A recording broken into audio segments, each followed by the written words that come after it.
Fast and Furious is coming to an end as we know it. So we're here to tell you how we think the finale is going to end for Dom and his team. The opening will show how Dom and his son Brian made it out of the dam explosion that we saw at the end of Fast X. And knowing this franchise, it'll probably be some crazy drifting on top of an explosion type situation, but I mean, what else could you expect? The duo then immediately go to the crash site of the shot down plane that we also saw at the end of the Fast X movie. And surprisingly, none of the crew have been killed. Now, you might be thinking, how could they get out of the plane if the missile just hit when they were all still in there? But that's when you're wrong. See, they actually all got in their cars and flew out of the back door and landed safely on the ground. And to make this even better, they do have experience in this franchise of doing that exact same thing. And for those couple of people out there who might think that this is a little unlikely, remember that this is a universe where Han survived a car explosion because he just teleported away at the last second, I guess. I don't know. It's still kind of unclear what happened there. But nonetheless, this means that nothing in this universe is impossible, so we have to plan for the unlikely. After the team has been rescued, they all go to a safe house for a few weeks to allow themselves to recover from the bumps and bruises that they got while falling out of the plane. It is at this safe house where the entire team that we're going to know for the rest of this movie meet up. From the now submarine captain Giselle to Hobbs and Shaw, who have been doing their own thing and making spin-off movies with Ryan Reynolds and doing that whole thing. While the reunion is slightly contentious at first, with some of that real-world rivalry between Vin Diesel and The Rock coming through the screen, it all subsides when a certain character walks through the door. Just before Hobbs and Dom are just about to have a little bit of a spat, none other than Brian, the adult one, walks through the door himself. Now, I know what you're probably thinking out there, just like no and ew and gross and all those sort of things, and I agree with you. However, they have announced that Brian is making a return in this film and going to be shot similarly to how they shot him after Furious 7 when he passed while shooting. It is also important to note that in-universe, Brian has been alive this entire time and has seemingly just been with the kids while his wife is just doing all the fun, cool spy stuff. He's just, babysitting, I guess. But nonetheless, it is probably likely that they are bringing him back for this final film.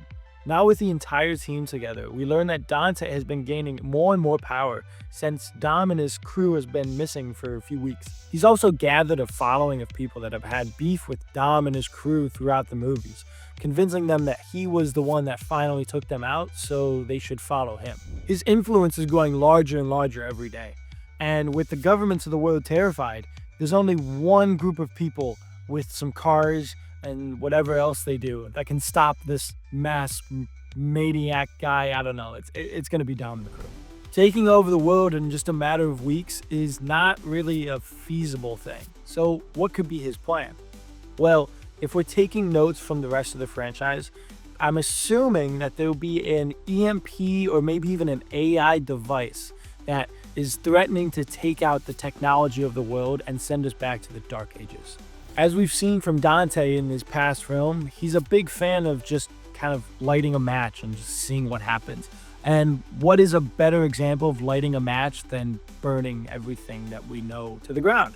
That'd be fun, right? This would throw the world into chaos, as Dante would be the only one that has the key to bring the technology back, so he would basically have the governments of the world at his beck and call. However, what the world doesn't know is that there's a failsafe that Dante has not found yet. Let's say it's a key, and it kind of looks like a car key because, it's Fast and Furious, so why not? Why not? Let's have some fun with it, right? So now with the key in place, the team has to find out where it is and secure it in order to bring the world back to a little bit of normalcy. This will also allow for a lot more of the classic cars to come back. Dom's Charger and all the other crazy stuff that doesn't really rely on technology, but kind of brings us back to where we began, allowing us to go full circle.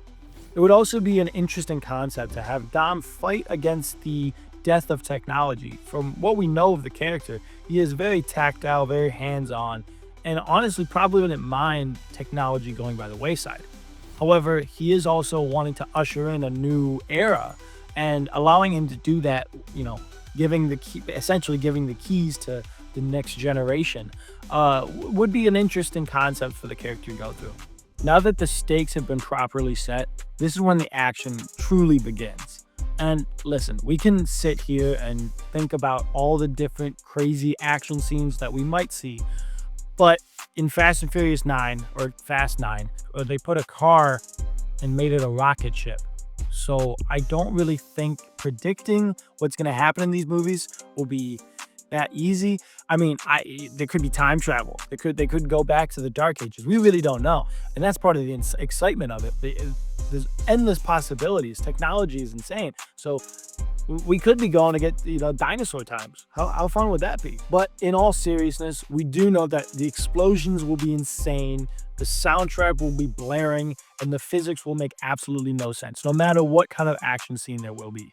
Vin Diesel and a couple other creators on this project have actually said that they're trying to go back to basics with this one.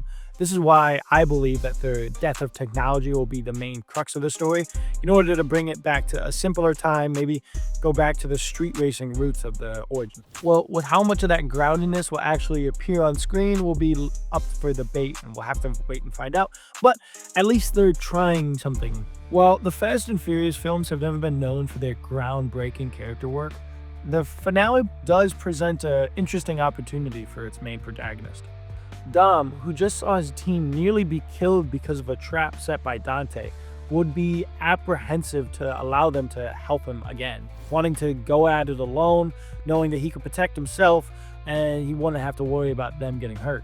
However, this would mean that he's turning his back on family, which, as we know, is the cardinal sin of anybody in this franchise. He attempts to stop Dante alone, but this is actually a trap from the beginning, as Dante has brought all of his past enemies back to get revenge on Dom. With Dom surrounded, there's no escape, and he's nearly going to be killed, but thankfully for him, his family comes back to save him. While the team is successful in saving Dom, Dante does secure one of the last pieces of technology that he needs to make his plan happen. So they're kind of screwed. However, this is when Dom realizes that he's no longer alone in this fight, and he can rely on his family just as they rely on him. Many people have noted in the last few films that it seems that Dom is usually doing his own thing, while the rest of the team is all together. He's kind of on his own. This character arc could give an in-universe explanation for why he's doing this, as he's always been trying to keep them at a distance, able to keep them safe, or he doesn't want to, lead them anymore. Whatever it is, giving an explanation for why he seems to always want to go at it alone would be an interesting way to end this franchise. The film will end with the entire crew coming together from every film that we've seen, from Fast and Furious 5 to 1 to anyone who's still alive will be there. This AI, EMP, blackout device, whatever the device is, there's always a device in these movies. Whatever that is, they'll go and try and separate those different access points so it can't escape anywhere. The team will basically be separated into two different factions. It'll be Dom and a couple of the main crew, and then it'll be Hobbs leading the charge elsewhere, because The Rock needs to show that he's a leader, the hierarchy of power, you know what I'm talking about. So while the crew takes out the different access points, Dom goes to Dante and tries to get that last crucial part, that one key that he keeps around his necklace, let's say. With Dom's team going to take away all the different access points, Dom goes to confront Dante directly. This will end in Dom and Dante, both in cars, having a street race. This means that Dom has to go back to Dante, having gotten beaten before, and secure the key that will save the universe or the world or whatever it is. Let's say that Dante challenges Dom to one last street race, and the winner of that race gets the key, and he can save the world. Because as we know from Dante, he's a very chaos, Joker-ish kind of guy. So why wouldn't he want to race Dom to save the world? That's fun.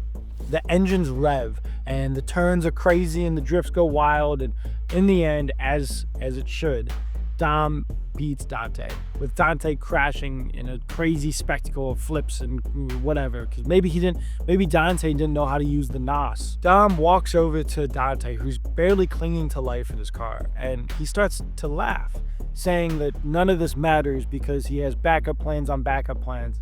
Nothing can stop him, and he just presses one button and the world will go insane. The game's not over yet. and he presses it and nothing happens. Dom just looks down at Dante and goes, I know about your backup plans. I know all that, all the safeguards you had, but I had family. I don't have friends. I got family. And family, as we know, beats out any super device power you have in this universe. Just as Dom is saying how much he loves his family, they all show up behind him, showing Dante the power of Dom's family, and no matter what they throw at him, no matter what happens, as long as you're family, you can win the day. After the day is saved, Dom returns back to his farmhouse to raise his family with Letty and his son Brian. He is officially retired from the world-saving business and leaves that to the rest of his team. Having Dom live throughout all of this would be a heartwarming ending to the franchise that doesn't really love to have major and massive emotional stakes. But it would also leave the door open for Dom to return in potential spin-offs or sequels. The finale to the Fast saga is set to bring back every single character that we've met throughout the franchise, and there has certainly been a lot of them. With so many characters to handle in this franchise, it is likely that most of them will be subjugated to surface level roles. If the press around this movie is to be believed, the film will focus a lot more on the relationship between Dom and Dante and how they're basically polar opposites when it comes to how they, just are. That being said, bringing the stakes back from the world-ending threats that they have dealt with in the previous films seems unlikely for the finale. This would also give a somewhat legitimate reason why all these different characters have decided to return for this last and final mission. The Fast and Furious saga has seen characters defy death in ways that nobody thought was imaginable. So, with this being the final outing, how do you think the story's going to end? Are there any surprise characters or storylines that you think will make an appearance? Let us know in the comments down below. As always, thank you for watching ScreenRant, and be sure to check out more of our videos on your favorite franchises.